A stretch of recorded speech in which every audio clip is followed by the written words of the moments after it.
दिव्या को देखने लड़के वाले आए हैं, लेकिन उनकी बातों से लग रहा है कि वो लंबी लंबी फेंक रहे हैं। हमारे यहाँ 5 कार हैं, 7 बाइक्स हैं, फिर भी हम बस से आए हैं। वो क्या है ना कि हमें दिखावे का बिल्कुल शौक नहीं है। बड़ा नेक ख्याल है बेटा। लेकिन खुद की गाड़ी में बैठना दिखावा थोड़ी ना होता है। अरे हम दिल्ली से आए हैं, वहाँ पोल्यूशन बहुत है ना, तो हम गाड़ी में नहीं निकलते हैं। हाँ, ये उससे भी बड़ा नेक ख्याल है बेटा। लेकिन अगर आपको पोल्यूशन की इतनी चिंता है तो घर में 5 कार और 7 बाइक क्यों रखी है? अरे इतने पैसे हैं, फुर्सत में क्या करेंगे, कुछ ना कुछ खरीद लेते हैं।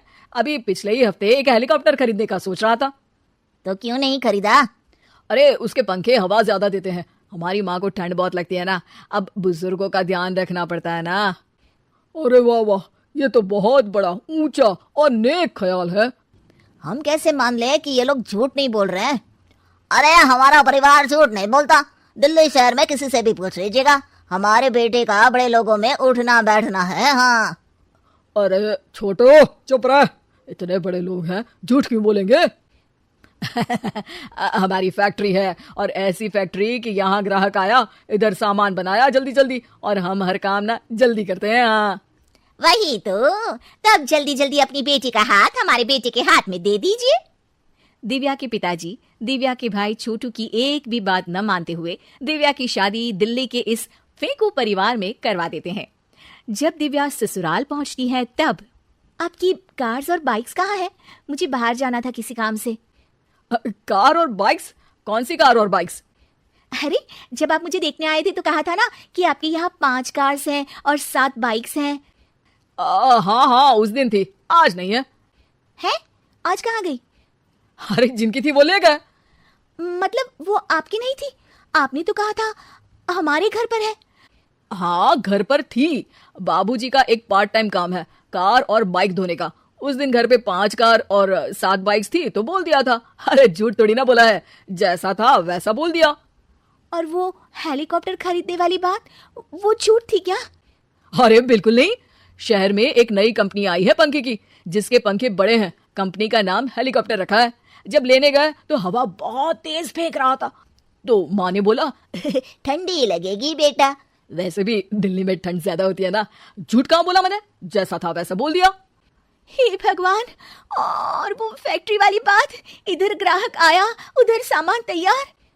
अरे वो भी तो बिल्कुल सही है, मेरा ना पानी पूरी का ठेला है, इधर ग्राहक आता है उधर पानी पूरी बना देता हूँ। अरे झूठ कहाँ बोला, जैसा था वैसा बोल दिया। हे राम, मेरे तो कर्म फूट गए। आपने तो कहा था कि आप लोगों का बड़े लोगों में उठना बैठना है। अरे है तो, पहले मैं बहुत बड़े लोगों के यहाँ नौकर था, जब भी कोई गलती करता तो वो मुझसे उठक बैठक लगवा देते। हो गया ना बड़े लोगों में उठना बैठना।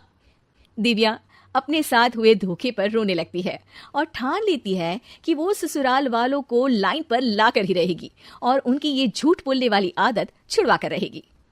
आप लोग खाने में क्या लेंगे? करेला खा लूंगा। अरे मुझे तो टिंडे खाने हैं। कद्दू खाऊंगा। अच्छी बात है, खाने की टेबल पर मिलते हैं। शाम को जब सब खाने की टेबल पर मिलते हैं तो सब देखते हैं कि टेबल पर प्लेट्स में एक पूरा और कच्चा कद्दू रखा है, कच्चा करेला रखा है और कच्चे टिंडे भी रखे हैं। बहू ये सब क्या है? ससुर जी के लिए करेले, आपके लिए टिंडे और श्रवण जी के लिए कद्दू। अरे वो तो दिख रहा है, लेकिन ये पकाया क्यों नहीं है?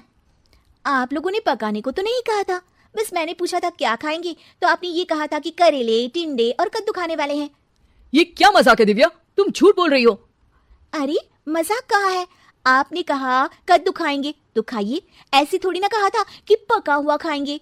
और वो आप क्या कहते हैं, जैसा था वैसा बोल दिया। झूठ कहाँ बोला मैंने? दिव्या की बात सुनकर समझकर सब शर्मिंदा हो जाते हैं और उन्हें अपने किए और झूठ बोलने की आदत पर पछतावा होता है। दिव्या समझदारी दिखाते हुए उन्हें सच के रास्ते पर चलने और किसी से मजाक में भी झूठ ना बोलने की सीख देती है और उनके काम में मदद करके उनके काम को और बड़ा बनाने में मदद